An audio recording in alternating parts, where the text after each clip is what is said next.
Is May, which is Tuesday. I want to say it's the 9th. Yeah. So May 9th, just right before Mother's Day, 2021. We're grateful for you taking some time and just doing a general report out and a quick town hall meeting for any questions that folks may have. We're just going to provide a general update over the last week, and we're grateful for you taking the time. First off, just a couple things. We'll do a general update for 30 minutes and then Q&A for 30 minutes. We're grateful for those that are on that are support related, but this is not a support meeting. If you have questions, feel free to type them, but at the same time, just know this is a private membership association and there are topics that we may discuss that are forward-looking. Again, there'll be some general updates as to really executing through connecting in decentralized infrastructure with the way that humans use technology today, which is actually through what we call phones, but they're much more than a phone. So we'll be focusing primarily on really not just the model or any of those, but really the go-to-market. So how the adoption can actually occur, whether it's through Clear United folks telling other people about it, through partners that may have strategic relationships, or directly through governments, which is actually what we're working on directly currently. So today we actually are working specifically with governments based around the Fijian environment. So whether that's Tonga, Samoa, Niue, Vanuatu, Tuvalu, and we're going to provide general updates as to material advances there. For those that weren't on last week, we talked about an interesting gathering that we had, and really just individuals that are focusing on creating a digital dollar for each one of these different countries that I just mentioned. I'll be specific with the countries. So Papua New Guinea, Fiji, Samoa Islands, Vanuatu, Samoa, Kiribati, Micronesia, Tonga, Marshall Islands, Palau, Niue, and Tuvalu. So grateful for those, at least that attended this event. It was a good event in and of that. It was very eye-opening for me. One of the biggest eye-openers particularly is some of the things that we're focusing on today, which is a fine balancing act between, on one hand, you've got folks that really care about, I would say, libertarian type focuses. So very, very freedom-minded, very, very private-minded. And then on the other hand, government that would control environments. And it's really the key is finding the balance. And that's where we're currently focusing. There is a very large event that is coming up that is the end of this month, so the 24th and 25th. It's in Washington, D.C. There are a lot of different governmental entities and a lot of different technology providers that are enabling decentralization or blockchain-based infrastructure and technology that are going to be at this event. So some of them you can actually find on this list. So there's a couple main chains that will be there. When I say chains, I'm talking about permissionless blockchains. So this is a report that is being conducted by a third-party independent research firm. It's a university, one of the top 3 in the world that does research, and they basically break things on the left here into permissioned blockchains, permissionless blockchains, and then non-blockchain solutions. Now, for those of you that have been around kind of the lingo and verbiage, blockchain is another way to say technology that is enabling decentralization. So think about a database that's basically distributed over multiple different locations and all accomplishing a similar type thing, whereas there's no single point of failure. People can call that blockchains, people can call it decentralization, but the goal is really around how independence can be achieved by utilizing this intelligent technology and enabling functionalities and features and functions that normal humans already use. So really, the focal point that we're finding is really being able to ensure that there's good balance with the existing systems. So government may say, and I'll use the United States of America as an example. After 9/11, they implement the Patriot Act. Some people feel that it's just overreaching. It's a violation of constitutional rights. It's a violation of privacy. It's a violation of just the ability to be a quietly enjoying life. And on the other hand, folks saying, you know what, we need to know what's going on. We need to understand how funds are flowing. We need to understand who has these funds. so that they're not doing things that are inappropriate for humanity, especially around enabling terrorism and death. For those of you that have been following at least perspectives from my side for a long time, you'll find that we ask a couple questions. Who created Bitcoin? Can Bitcoin be killed or terminated, or taken down, so to speak? And when you really start understanding the basics of why the answers around that are, it's anonymously created. Well, we know that a human or a group of human or a combination of humans, and for those of you that we've talked names in history, but ultimately, why can't they be public? Why can't they be transparent? And it ties back to this terrorism topic, because they can't be building systems that enable terrorism. And on the other hand, people are saying, well, people are going to do what they're going to do. But really, when we talk about decentralized systems and blockchain-based systems, they actually enable more transparency. They enable more abilities to be able to find fraud or to find things that are flowing funds in an inappropriate way. Maybe it's money laundering. Maybe it's something that's just, you know, I don't even want to go into the details because I don't even understand them. What I understand is systems and data where people can actually enable honesty and transparency and a reputation. And there's a combination of that can be understood and realized when we talk about, digital reputation for an asset or for an individual or for an organization. So that being said, we're really looking at a balancing act between folks that are privacy minded and governmental folks. Now, the key, when I say governmental folks, I'm talking about folks that would say, hey, this Patriot Act shall do this and shall not do that. And this banking system shall do this and shall not do that. Maybe it's KYC, know your customer. Maybe it's AML, anti-money laundering.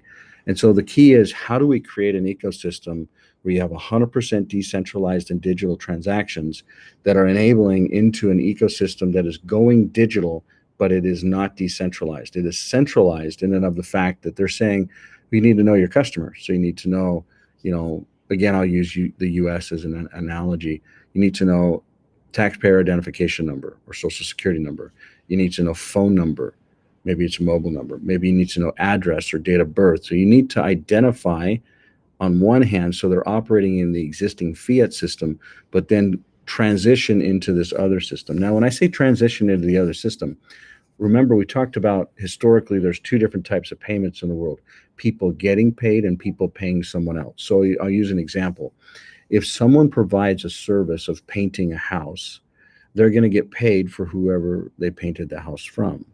But then they're also going to take, and the money that they got paid, they're going to go and buy paint from someone that made the paint that then they can use to do their job. So they're going to have, payment to them and then payment to someone else. And that's really the flow of funding in all simplicity. Whether you're looking at accounting, when they talk about, double entry accounting basics, you have that same thing. Money came in, money came out, there's profit, there was loss. It's the cash flow is all balanced. But with blockchain or decentralized technology, with a ledger, whether it's ledgerless or triple ledger accounting based on, you literally enable the future of privacy and you enable the future of government. So the key is, how do you find a balance where you're actually using a digital system, but you're also moving away from a fiat-based system, but you actually have enough compliance where you can actually link the two together. So that's really what the current enablement and focusing is all based on. So that's what we're working with different government entities. Let me give you an example. So let's say that someone painted a building like we talked about, or a home, and they got paid. But in this case, they selected to get paid in a digital asset. So not a fiat-based asset. So they actually got paid in a digital asset. And then if they wanted to, they could convert into a fiat-based asset. So they could say, hey, I want to put this on a Visa card, or I want a prepaid Visa card, or I want to put this into a bank that is in the fiat system. So maybe I want to go into Wells Fargo or First Security or a Chase. which are really the big ones that'll be standing after they go and weed out all these other banks by design, which is a whole nother conversation. I would argue that what they're doing is wrong. I would argue that it's another example of a good old boy networking club, and you're not just going to see it in the U.S. You're seeing it in other parts of the world. But and by the way, since the last time we talked about it, it's actually doubled. So now there's 4 banks within the first quarter of 2023 that have basically been targeted. Um, and I would say targeted because a lot of these banks are actually very good banks with very good balance sheets, with very good customer bases. And then what you have is you have governmental agencies that come in and say, well, we don't like how you're running it. This and this and this were violated, and therefore we're going to sell it off to XYZ company. So, for instance, Silicon Valley Bank was sold off to HSBC for basically a pound or a dollar, so to speak, just for them to take over the liabilities. I won't go into all the other banks and all the other pats on the back to be able to get it facilitated, but it's just, in my opinion, it's already set up by design. It's not right, but it is what it is, and that's not the battle or the fight that we're focusing on. What we're focusing on is enabling those that will actually be standing. So again, let's go back to the Chases of the world. Let's go back to, the Wells Fargo of the world. We know those banks are going to be left standing. So let's say that someone wants to actually say, I got paid for painting this house or this building, and I got paid in a digital asset, but then I want to send it to a Chase account to send it to another processee that would tie to that fiat Chase bank account. So that's really the conversation that we're having. It's a process of enabling individuals to understand how they can actually save money. They not just save money from a standpoint of transaction fees. For instance, in the part of the world that we're in, there's actually families that have been separated where you've got people with a certain portion and making revenue that they send back home, where, for instance, let's say that they were a cook inside of Australia and they were actually working to send funds back home to Vanuatu. The funds in Australia that they're making versus the exchange rate in Vanuatu is actually higher. So you see an export of services. But the question is, how do they actually get those funds back? Well, they're using technology or systems or services like Western Union, which actually charge a pretty material fee. This digital ecosystem changes all of that. So it's for both the banked and the unbanked ecosystems that we're talking about. But imagine if payments can actually go right from the individual that's providing the value into the individual that actually receives it. And so that's the first side of it. And then if they were actually go and pay that elsewhere. So majority of people are actually going to pay for housing. They're going to pay for food. They're going to pay for shelter and clothing, etc., utility bills.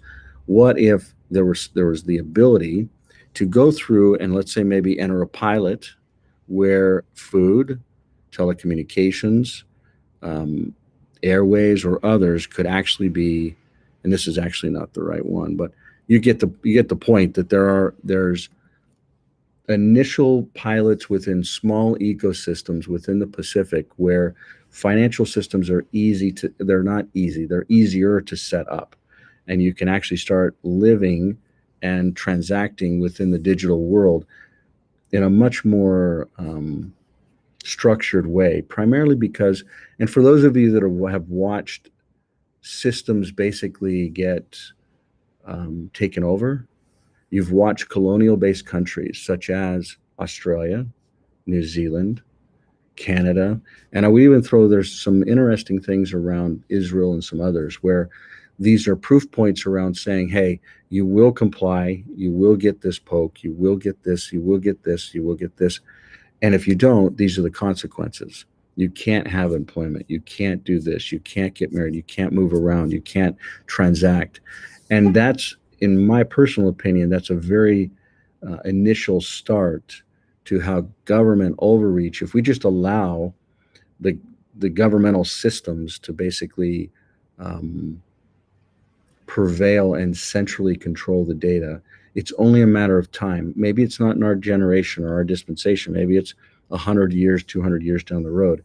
But there will be a time where one human or a body of humans wants to control another. And if the data is centrally controlled, then that it's literally, and I'm not saying that people are bad, because I believe the majority of people are actually good, but it is only a matter of time if that power is centralized from a data standpoint, that choices and freedoms will be impacted. And that's why, understanding the choice and freedoms and the agenda there, and then finding the common balance between the government agenda and the privacy or libertarian type agendas is really the balancing act that we're currently working towards. For those of you that have followed me for a long time, you understand my personal perspective is all around freedom of choice. And, there really is, no right or wrong choice per se. Yes, there's black and there's white, but the choices that people can make can also provide lessons and understanding. And it's not forcing a choice one way or the other, but it's enabling the choice that is really important. And so those are the things that we've been focusing on. You'll see certain governments. So, for instance, Tuvalu is really one of the first governments that is actually standing up the governmental systems, whether that's around identity, whether that's around transactions, whether that's around land management.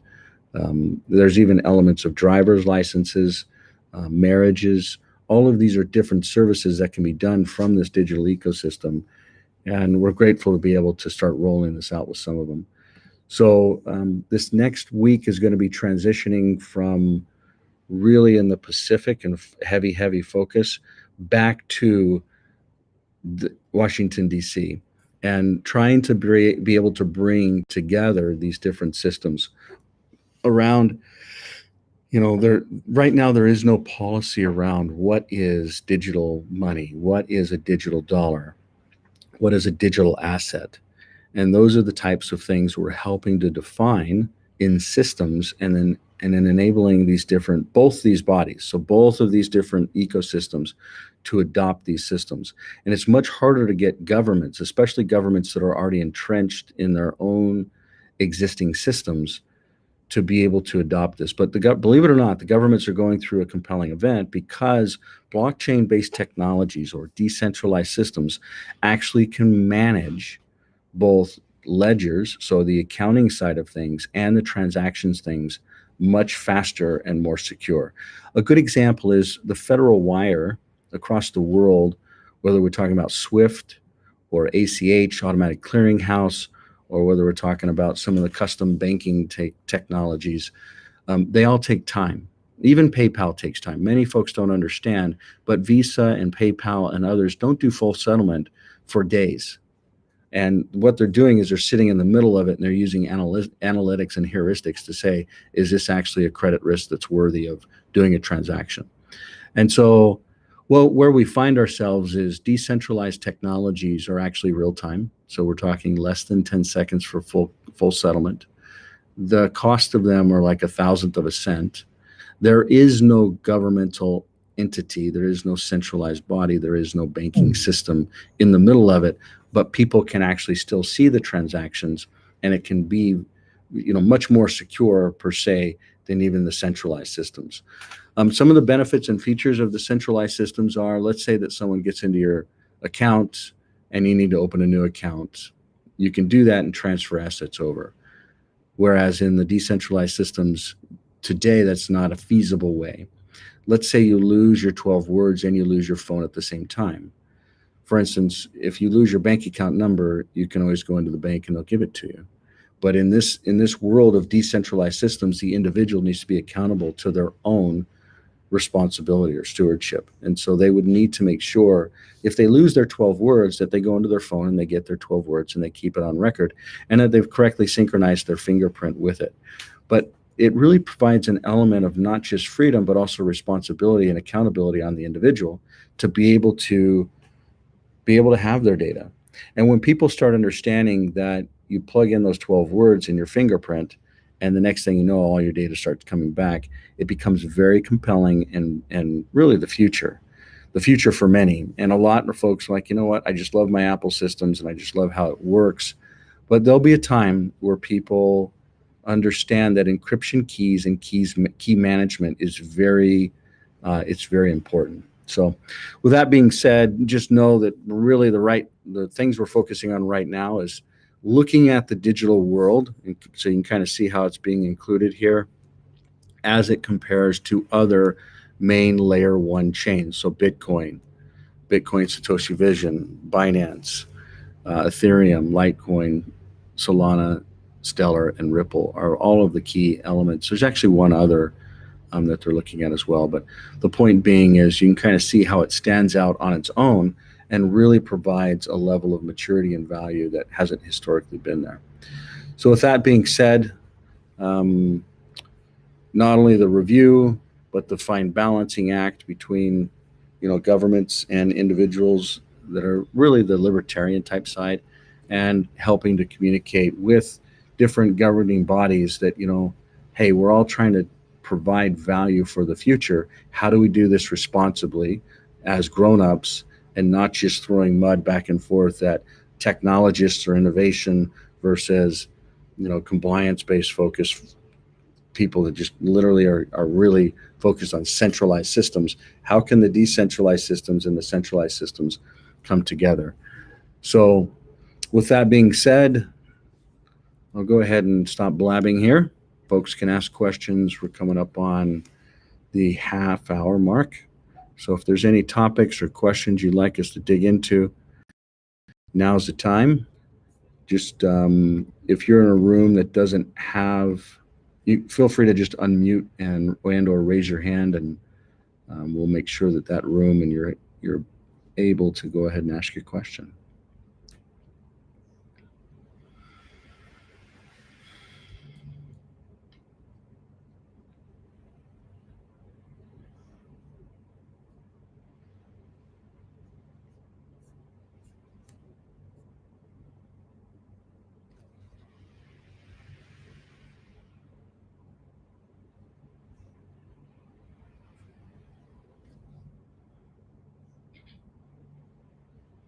Thoughts, feedback, concerns, recommendations?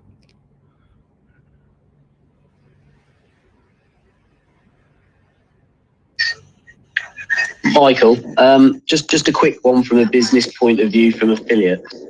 How long till the audit is complete so that rewards can go back to normal and the 7% global pool can be caught up on, please? There's a good chunk of them actually have already been completed, and they're just waiting for them to be balanced out or zeroed out, so to speak. So there's already started flowing. I'd say probably for 20% of the folks. As far as the pools goes, that's not something that's even close to being done right now. So we've got to get the first general audit completed and then work on that. We haven't started on that. So does that answer your question? Okay, thank you. Yeah. So for those that were in the other rooms that couldn't hear the question, that was a response to general status update on some of the Clear Rewards audit and flow.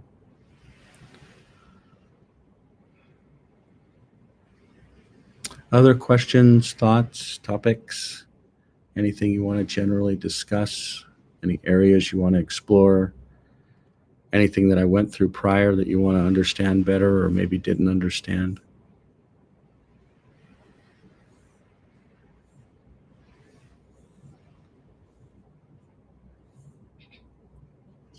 I have a question, Michael. Go ahead. So I'm just to figure this all out. So I've got whatever money I have in a cold wallet, and I've taken everything except for what I really need for day-to-day expenses, but I've taken everything away from the banks and all that. And I feel good about that. So whatever coins I have, whatever digital, silver, that's another thing. But so if I need to transact in the fiat world, let's say I want to load one of my Visa cards, a crypto.com card, a whatever card. So when the CBDC comes in, and everybody's talking about it, so I would assume that it's coming. Are they going to accept our payments? When they realize that mine doesn't come from a fiat bank. It's not from, the switch. I'm hearing that it could be like overnight that they go from fiat to CBDC, or, of course, nobody knows for sure, right? But are we going to be able, for those of us that are in the parallel world, are we going to be able to transact? Is our money going to be accepted? Are we going to be punished? Are we how do you see that all happening? Well, I think for those that weren't able to hear that, this is a really good question around if you have assets inside of crypto-based assets. So you own the keys or they're on exchanges, versus the ability to actually work with the systems that are centralized, or CBDCs, so centralized digital currencies that are coming. How is that going to work? And the simple answer is the asset class that you're in, whatever that be. If it's there's mutual fund systems that are actually out there. I don't agree with any of them. There's you could look at it from general crypto assets, whether you're talking about Bitcoin or others, and you're basically riding those up and down. So it's a matter of the trust that people feel within those markets and the holders of them. You're saying, hey, I'd rather be with people just like myself that believe in, value that can be held as a private key and a private individual and can't be taken. And today there's currently certain on-ramps and off-ramps. So you can go from crypto to fiat, you can go from crypto to digital, you can go from fiat to crypto, so to speak. And you're seeing a lot of that start up. For instance, within this year 2023, PayPal's starting to get into the ecosystem in a very big way. And there's enablers behind that are actually also starting that. So, but what you're also seeing is banks being penalized based upon relationships that are providing those on-ramps and off-ramp ecosystems. So what I personally see, and this is the direct answer, I personally see anything that is not a CBDC will become maybe distant, and each country has their own choice. So for instance, I would ask, has your country banned Bitcoin yet? And if so, for instance, in India, they banned it, then they unbanned it, then they banned it, and then they unbanned it. You're seeing different countries that do those same types of things. You see some countries that just ban it and don't do anything. So they ban it, but people still use it and they don't do anything. So I personally believe that there will be precedents that will be set. And some of the lawsuits are currently going through. For instance, the Security Exchange Commission inside the U.S. and Ripple are going through some pretty interesting steps currently. And it still hasn't been resolved. They still haven't come down with a decision. No, it's still going around in circles. But I believe in the end, what will happen is you will have a standard of technology tied off of that is blockchain-based technology and could be truly decentralized, but you'll actually have such compliance regulations. Don't get me wrong. I personally believe that Ripple will get a thumbs up from the SEC based upon them complying to certain things. And if that happens, one would have to ask, are they really decentralized? Or are they just another centralized ecosystem? And so the point that I'm trying to make here is, if it's not a CBDC or the centralized tapped ecosystems, and that's why this work that we're doing with governments here and how that go-to-market strategy and this balancing act is so important, and it's such a high priority, so to speak. Like literally, you guys have all seen the last 3-4 months, coming up on 5 months of just every day trying to work with these different governmental agencies, that some of them understand the shift that's happening. Some of them want to do the right things for their countries and their citizens. They really do. They really do. And then others are being controlled based upon knowledge and data that they're basically getting. But imagine an ecosystem where anything that's not a CBDC is banned, including Bitcoin, including Ethereum. And if there are cross-border payments that are enabling CBDCs, which is what Ripple and others do. By the way, the digital world interfaces with the Ripple technology. It'll interface with the Stellar technology, and there's a couple others. So the goal is, how can we create open standards where decentralized systems can actually interact and interface with the centralized systems? The centralized systems will actually be able to become all one. So how can we have decentralized systems underneath systems that are in compliance with CBDC regulations in the future? So that's really where I personally see the bet and the positioning going. It's very important. It's massively important. Because, I mean, think about But it. then, Go ahead. but if they do that, then it won't be decentralized. It will still be decentralized. The question is, will the individuals opt in to say, I want to operate within the fiat system, so I'm going to provide my date of birth, my name, maybe a public key for whatever chain they're on, maybe a bank account address, and so they're linking them all together. Your observation is absolutely totally correct. But the reality is to be able to interface into those systems, people have to opt into it.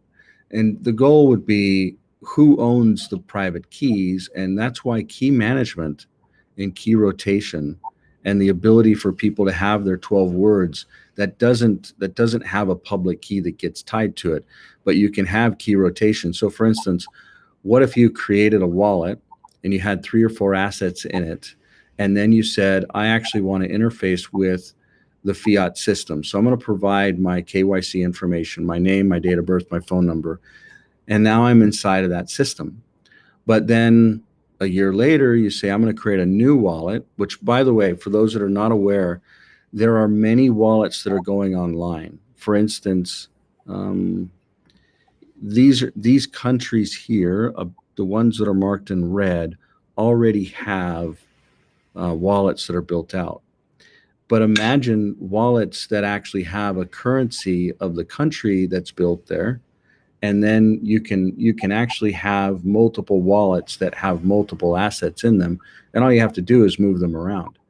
So the point is this fine line that you're talking about around fiat systems versus decentralized systems, or centralized systems versus decentralized systems.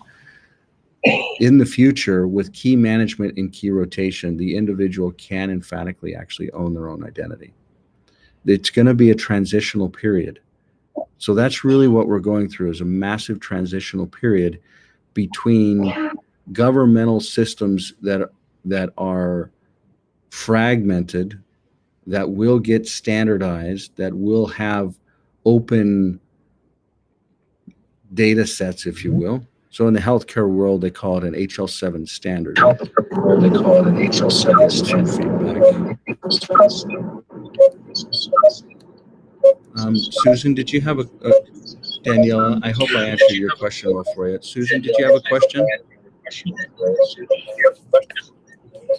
We're getting some Yes, I do. We're getting some feedback from you, but go ahead and ask your question if that's okay.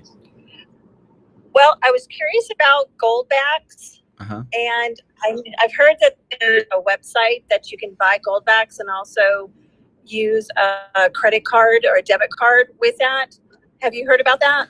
Yeah, as a matter of fact, I've met all the folks behind it that created the goldbacks, and some of the folks that patented the technology, and some of the folks that are actually building and creating them. And I have seen the stores, and I have actually purchased it personally to test it, and I do have some. But okay, because the one website I just heard about recently was upma.org. Yeah, you just need to be concerned around, like, let's say that gold, I won't be specific. Let's say a troy ounce of gold is worth, let's just say $1,500. Okay. When Yes. you buy the equivalent within a gold back, you get like a fourth or an eighth, depending on which type you're getting. But then you actually are paying a pretty solid premium, like 20, 30, 40% hike. And for what folks don't understand as well, the goldbacks are actually being built per. So remember, we just talked about different countries getting their own wallet for their own asset. In the United States of America is where these goldbacks are being created, and they're being built for different states. States that actually, I think it's 24 states out of the 52 states currently today recognize gold as a legal tender within the state, within those 24 states. Utah is one of them, and Utah is one of the first ones, and that's actually where a lot of this stuff and the mines are already being built and all of that. Tennessee is another, but you also have to have someone on the other side of it that's willing to accept it. So one, it's a store of value. Goldbacks are a really good store of value, but you got to be super wise as to where you're purchasing them, because there's an aftermarket. So for instance, if let's say that the market value for a certain coin, or let's use a $50 goldback, right? It would actually be floating on the public markets for, let's say, $72. So you're going to pay $22 in premium to get that. Now, the question is, do you believe that it's going to go up or down? Because here's the nice part of it. Everybody else that gets into it also has to pay that premium. And I believe that the people that are behind these goldback ecosystems, they're doing it for true and correct principles. And they have to run a profitable business in and of themselves. But then you also have these brokers like the one that you mentioned online, and there's many of them. There's literally, I personally have found at least a dozen where you can buy goldbacks as well as other currencies that are similar. And for those that aren't familiar, it's basically like a dollar, so it's really thin, and then it's got a clear. It's kind of like a laminate. So if you remember how you laminate things back in the days, it's like a laminate that's actually has gold foil in the middle of it. And if you were to actually heat it up, burn that laminate off, you would actually have an equal amount of gold that is inside of it. So that's kind of the direct response there is you have a really good ecosystem there. And as a matter of fact, the conversations that we've been having with this different organization is how do we take them and then digitize them so that you can actually share them and back them. So there's a lot of dialogue going on there, and that goes back to how do you actually create digital assets and enable organizations or ecosystems to be able to do that. So that's one of the things that we'll be doing at this event that's coming up, is showing different folks how they can create companies and assets in the digital world, whereas people thought they couldn't do it in the past. So I hope I answered your question. Did I? I think you did. I mean, I was just curious if you had a recommendation on one, but you may not at this point. I personally really like goldbacks. I haven't put a lot into it, primarily because everything I do is all in building out the clear companies for the digital world. But I think the 5, the 10, the 50. I think there's a 20 or 25. Any of those I personally have purchased. I haven't been able to use them. There are a couple places, if I remember right, like True Value Hardware. You can buy online. You can also buy in person with that. Actually, online doesn't work. In person, I've never actually used them. So the only, it's a store of value in all reality. If the financial systems, do you have a recommendation on a company that you can buy the goldbacks? I'd buy them directly from goldbacks. Oh, Literally. okay. Yeah, they have a. Like I can do research for you. I can do research like in Utah. Yeah, they have a location in Alpine, Utah, and okay. If you're gonna put a real amount of money into it, I would just go there. They're really good people, very down to earth. They're trying to provide a value in a confusing market that it needs it. I mean, the service that they're offering, where they're taking real gold, and they usually do it from like gold bullets. So when you're creating like gold bars, there's these little drops that pop off of it, and they call them bullets, so to speak. And they basically buy those at a discount because they have a unique use to them, and then they're melting them down and turning them into this. They actually patented the technology behind it, but I do know that there's other organizations out there that are doing it. But I personally I do like, the Goldbacks organization and the people behind it. It may be difficult to get in touch with them because I think that they're pretty private. But if you just search, Goldbacks Utah, Alpine Utah, something like that, and then make a phone call, set up a time. But if it's just you're picking up a couple $100 or even a couple $1,000, just do a web search and then look at reviews. That would be my own recommendation. So does that answer your question? Yeah, it does. Thanks, Michael. Wonderful. It's good to hear from you. Well, so we've got time, probably another 10 minutes for questions if there's other topics anybody else wants to dig into.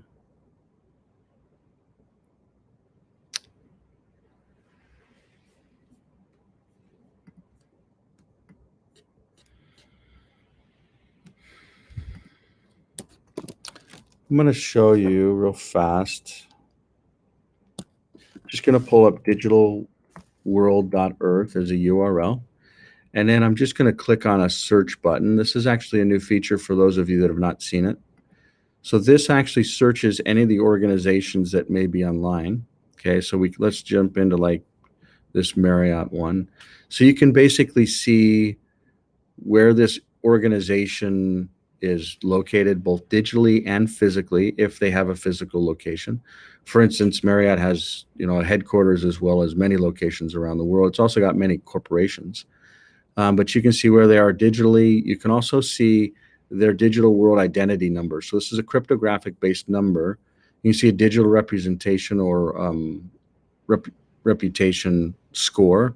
This is actually just starting out, so it's pretty low.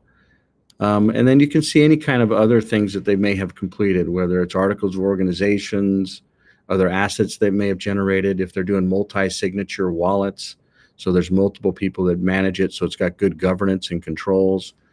This is basically the different members, so you can see if there's multiple members and who's behind it. You can also use the forensics to see what other kinds of systems they may be involved with. And then you can see transactions. So you can see maybe the top 100 holders, or, you can see who's actually holding different assets. And then you can jump into and actually see what I was showing you here, these new certificate of incorporations. So Excuse me, Mike, share your screen? Oh, is it not sharing? No, it's not sharing. Oh, I've been sharing this whole time. Shoot. So you guys haven't actually been seeing it? Okay. So No, we haven't seen it. Yeah, I've got that's because it actually is streaming live, but I can see where you're not seeing it. So I'll go ahead and share it with the meeting ecosystem. I apologize. So I've been showing lots of different screenshots, and there's 3 different rooms, and only 2 of them actually have it turned on. So, but if you want, you can go online and actually watch. You can see the question and answer with the screenshots after this post. It'll post on Twitter, LinkedIn, Facebook, as well as Clear One.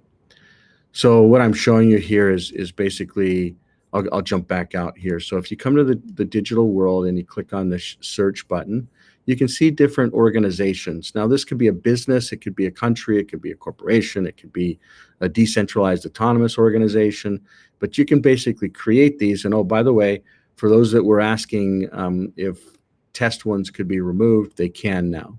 So if you've duplicated it or created multiples, and let's say you created it 3 different times, not knowing that it's duplicating it, you can go in and hide the wrong ones. You'll also be able to do that with not just organizations, but assets. Now, that doesn't mean that they're gone. They're actually always going to exist, but it does mean that they're not being representative as active. And the document that we just showed you, so I'm going to jump into one of these. So in this particular use case, we'll jump into Marriott.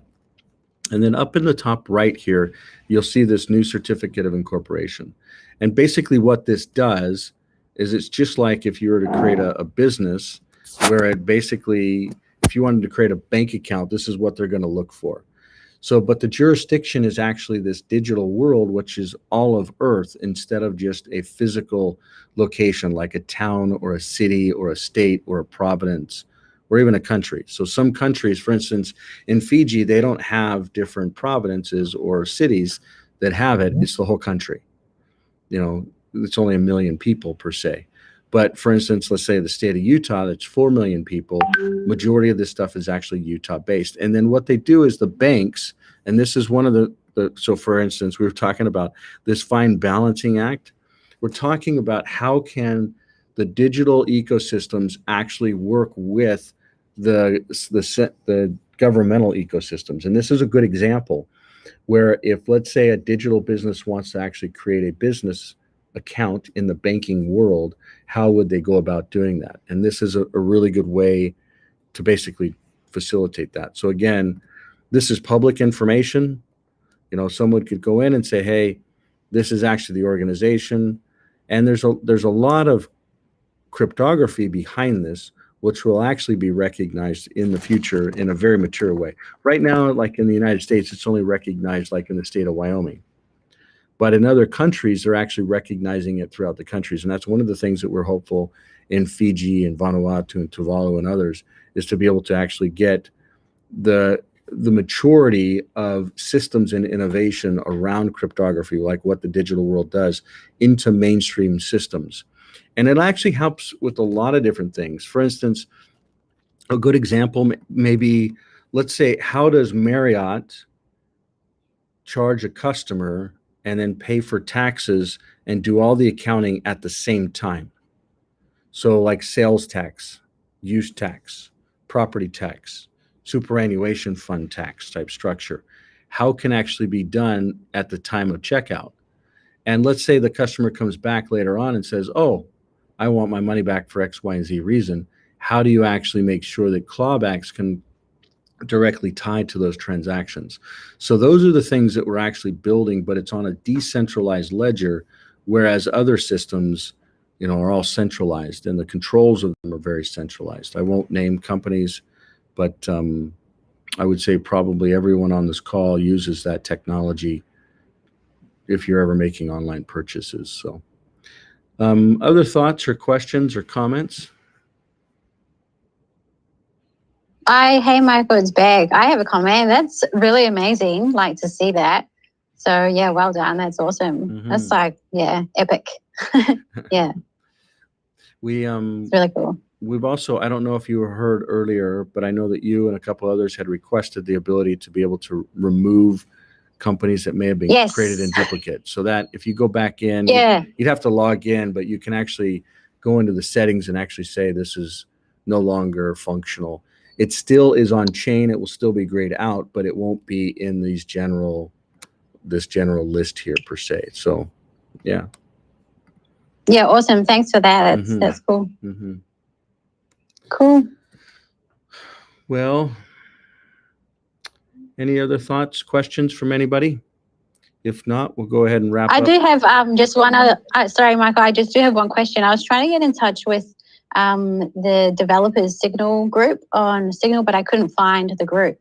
Is there a group that I can reach out to someone? Because I just have some like programmers that have reached out to me just to kind of get an idea of what's going on inside of the digital world. So I don't know if there's someone that you could give me direct or not. I don't. Let me see here real fast. I can tell you the one that I operate off of. It is. There's one that's called Core Team, and that's for the digital world. That's how I personally collaborate. Then there's different teams, but most of them are for like the clear companies. Like you've got Team India, Team Australia, you've got team in Greece, you've got a team in Canada. So they're different teams, and there's different. So what you're talking about are developers, but they break into different categories. You've got design side, and then you've got, integration systems and. Can you actually search those groups in Signal?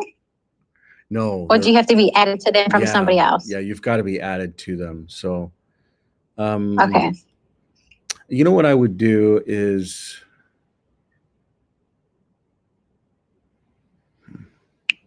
I know how to do it with the clear companies. I don't know how to do it with the digital world. That's a really good question. Like, how do you get, if you go to this developers tab right here, so you've got resources, code, documentation, and then a software development kit. Let me see what's inside of here. So this is going to force login. I do know that there's repositories and the developers within that actually get on, but we do use Clear Signal like most developers use Slack or other collaboration tools. So, you know, Discord. Okay, I'll keep searching. If you know, we don't use Discord or we don't use Slack. We really just use Clear Signal. So, and I don't. If you provided the phone numbers for the individuals that you wanted to be included, we could probably just make a request from one of the admins to add them to it, and then go from there. Okay. They usually, all right, no worries. They usually come in off of the GitLabs repo, so that's where all the developers basically develop and collaborate together. It's all on GitLabs. So if they've got GitHub accounts, those tie into GitLabs, and that's how they would basically get online. So does that make sense? All right, thank you. Yeah, just I'll figure it out, I'm sure. Okay. Thank you. You're welcome. Well, we'll go ahead and wrap up. We're at the hour now, so we'll plan on seeing you next week. Know that there may be some travel in the middle of it, so there may be, I'd say, a 20% chance that the meeting may be bumped. So we'll let you know as we get to that date sooner. But if you log on and there's nobody else there, then we'll see you the following week. So thank you for your time, for your attention, for your questions, and we look forward to seeing you next week. Appreciate you. Bye-bye.